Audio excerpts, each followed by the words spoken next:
as a bit of a special that we've been holding off on, we're going to talk about what every other watch YouTube channel have talked about, and that is Rolex. No self-respecting or self-disrespecting watch channel would exist without talking about Rolex. So we're going to talk about Rolex, but it's going to be a bit of an interesting one. And I'm going to ask Daniel, who's behind the camera, to put a very clickbaity thumbnail on. It could be, do not buy Rolex, like every other YouTuber's done. What are you wearing today? That is still my Seiko Sport. You love that one, huh? And this is my beta watch. Which is also a memorable one because you bought that with your first paycheck here. That's right. And I'm surprised I'm beating it around this much, to be honest, because I feel like it's got so many scratches already. But all of my newer watches, I feel like once you get a new watch, you kind of just put it off, wear it for like a special occasion, and then once you get a few scratches, you want it enough, then it will get into your regular cycle of beta watch. Yes, those scratches are uniquely yours. That's right. You will never find that scratch on that watch in that particular way on another watch. Yeah. So it's like your fingerprint, right? So if you're not getting into the watch game to resell, like all the grey sellers out there, then more the merrier. On my wrist, I'm wearing a vintage watch, the Omega Seamaster Cosmic 2000. This is probably one of the first vintage watches that I bought without actually knowing that it was a vintage watch. Purely because I saw it on eBay and it was just so nice and polished up, and I'm going, wow, look at that Omega, that looks fantastic. And it was super affordable. I think it was only back then when I got it, was only $400 or $500. Wow. And I was like, wow, look at that Omega. I can afford an Omega with $400 or $500. Yeah. Buy! Lucky it wasn't a fake one, but it was a vintage one. I think this is from the early 70s.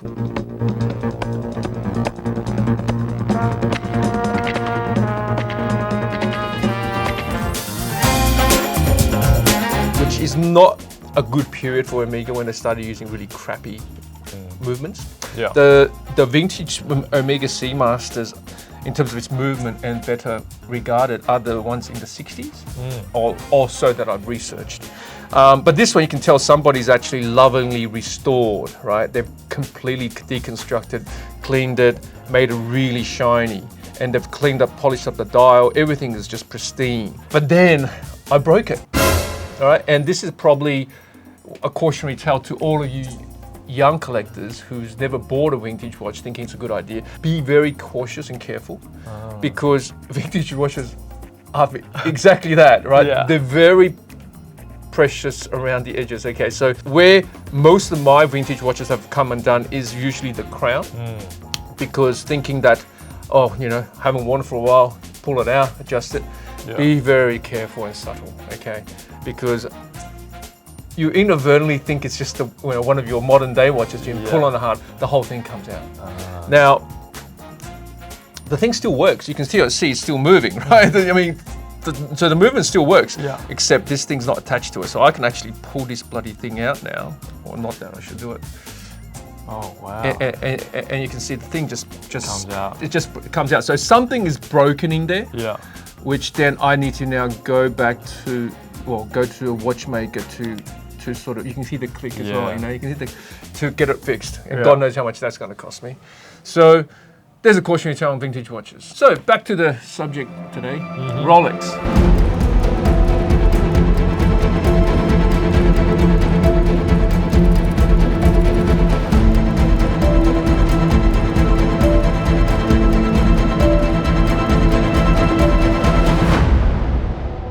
So the two I have here is one is what's known as the bluesy. It's ceramic, but it's not the latest one. But I bought this in Spain on one of my holidays there.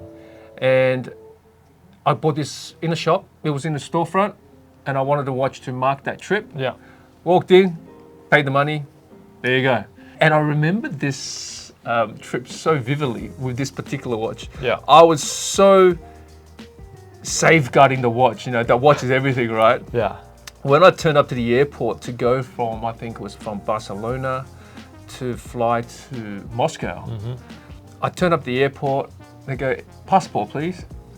And I had no idea what my passport is, and I had lost my passport. Wow. And all I remember was I still got my Rolex. So I had to go to I had to go to Madrid, and spend extra 3 days, which is not a bad place to spend extra 3 days, Yeah. to go to the consulate, get an emergency passport, then carry on doing my Russia trip. So this again, you know, when I talk about collecting watches, as soon as I touch these watches, the memories of that That's right. came right back, you know, like, and that's the beauty of collecting. So I bought the bluesy out. I have other subs that I have, but I wanted to bring this out because to prove the point, Rolexes are very expensive things now. Let's face it, it's an accomplishment watch. You accomplish something, you buy a Rolex. Yeah. Okay. The two-tone bluesy, obviously because of the gold element, it's far more expensive than the stainless steel version. Yeah. But during the pandemic hype, these stainless steel ones were actually worth more than the two-tone ones, right? It's just crazy. You know, why would someone pay more for a stainless steel watch over one that has gold on it? That's right. It doesn't make. It just doesn't make sense. A stainless steel ceramic sub, date or no date, it's still a stainless steel watch. Does it have good quality workmanship? Absolutely. Is it an overpriced piece of kit? Because this is probably, I think this is about just shy of 13,000 Australian dollars. Absolutely, it's overpriced. $13,000 for a steel ceramic watch. Okay, they're using the 904 steel and blah, blah, blah, the Rolex heritage. Okay, we all pay for that. Yeah. Nobody polishes the case like Rolex, all them, but it's a machine-made watch.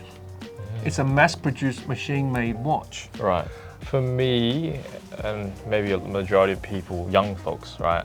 Obviously, we want a Rolex on our wrist. Okay, but why? And the reason why is because it comes with the prestige of having a Rolex, right? Where it's titled as, you know, such a huge accomplishment. It's linked with wealth. So I think it plays on a lot of the ego for a lot of youths. You know, nowadays they're all wearing a lot of the big brand names, Balenciaga, Celine and whatnot. I think it's very similar, right? Because they advertise it so well and it's such a well-known brand. Yep. That's what increases the value. It's the equivalent of loud luxury. Yes, Okay. I reckon so. So looking at both pieces, all right, and just focusing on this right now, Yep. you're only 22 years old, right? But you, like most people on this planet, have heard of Rolex. That's and right. You, like most people, without even loving watches, have heard of the Submariner. Now you're a 22-year-old who is super bright, great future ahead of you.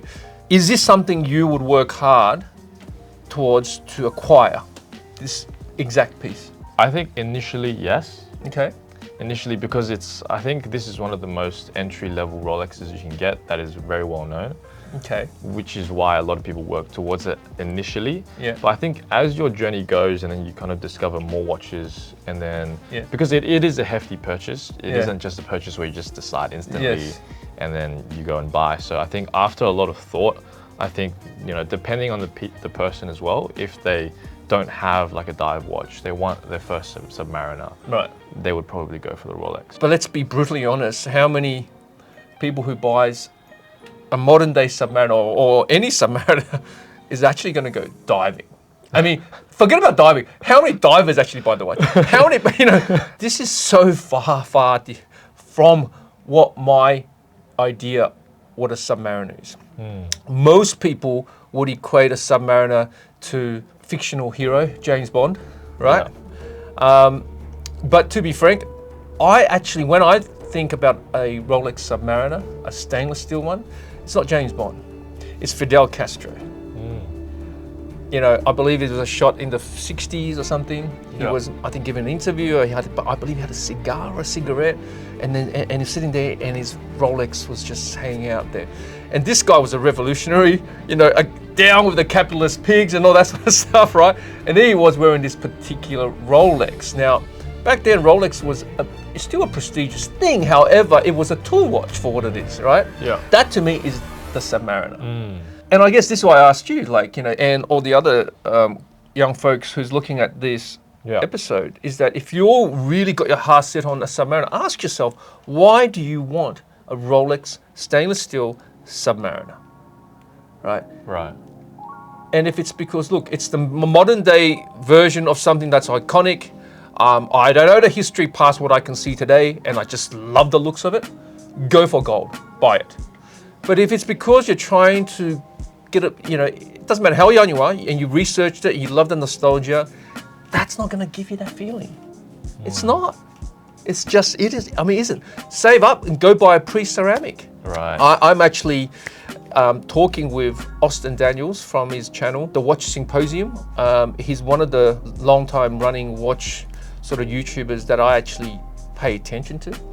He never does these silly thumbnails that somebody has to pull a face like, all of that. Oh, maybe it's my saw. It gives me cringe. It's like, stop that already. It's so 2020s. Yeah. He's one of those watch geeks where he's an actual real geek in it. I never purported to tell everyone I know about the movements. I can't talk about it. I can only tell people how I feel or how these watches make me feel. So I'm not a fake guru. There are a lot of them out there. And it's one of those things when you like spend so much money to acquire something and you're just sitting there and you look at it and you're just getting nothing back. Right. Nothing back. If you want to buy something to celebrate a special accomplishment, go away from the steel. Go for some precious metal. Yeah, that one really pops. This is now becomes a special occasion watch. Because it's got a bit of the luster from the gold and the blue, and it's a beautiful watch. It really is. These are equally mass-produced, but a lot more people are going to have this. If you have enough money to buy a steel, you're about 6 months away of saving to acquire that. Aftermarket, grey market, different story. You can pick one of these up for, both of these for less than retail these days. I would still recommend any person say, look, I want a Rolex, I want a Submariner. I wouldn't push them towards a new modern day Submariner still. I would say if you're buying this because you're celebrating a moment, have some precious metal on it. Well, those are my thoughts. Yeah. Well, I think also there's different tiers, right? Depending on, their income and then how they're going as well. This could be that precious thing for them as well. I get it. Yeah. And that's perfectly fine. Doesn't matter whether you spend $500 or $5 million on a watch. Make sure the intention, the purpose is wholesome, and you understand the watch you are buying instead of just buying the idea, because you're going to be disappointed if you're just buying the idea. You got to buy the thing for what it is and whether it matches and marries up to your idea. The other day a friend was asking me, going, given that the hype is over now, because during the pandemic hype, getting a Rolex retail was special, right? Prices have already taken a huge plummet from their COVID highs. Watch forums, communities, or people selling watches from different areas. You can get most Rolexes at retail, slightly above retail, or some under retail. Wow. Right? Yeah. I think by this time next year, you'll be able to get most Rolexes and other brands below retail. Really? Right? Because there's just so much stuff. Rolex makes 1 million watches a year. Really? 1 million watches a year. Wow. Okay, when you look at a specific model and what have you, because they've got such a diverse range, it's not a lot, but it's still quite a bit. Okay, every year they're pumping these things out, right? And that's the thing. Like, you buy this watch, you go to any watch event, you go to any event, wedding, whatever. I can guarantee you, there'll be 2-3 people there wearing this watch. So that's my point, isn't it? You buy something to celebrate something. It's my achievement, and then you rock up. It's like rocking up with the same suit, and you look at each other. And it's not pleasant. It's not. It's not pleasant. I haven't seen many people with a bluesy on in most events, but that thing, every man and his dog's got one. Yeah. I will recommend every person, especially if you're young and you're budget conscious and so forth. Say, if you're looking to get a Breitling or whatever other brands, don't buy a new, buy a second hand. Most of my watches are second hand, and I've enjoyed every single piece. And once you start buying it, you're really getting to the watch community, and and you start understanding what to look out for from eBay ads or the way a listing is written up and so forth. You can tell a watch lover from a mile away. Part of collecting watches, it's not about just going to the boutique and have a glass of champagne and, whoopee, hooray, you buy a new watch. It's about trading watches. You don't want to wear that one anymore. You trade with someone who else loves it, or you buy a second hand from that one and then you sell yours and so forth. That's what part of the collecting journey is, and it's super enjoyable. I'm complaining about owning Rolexes, and I'm very much aware of this, guys. It's a first world problem. I am aware.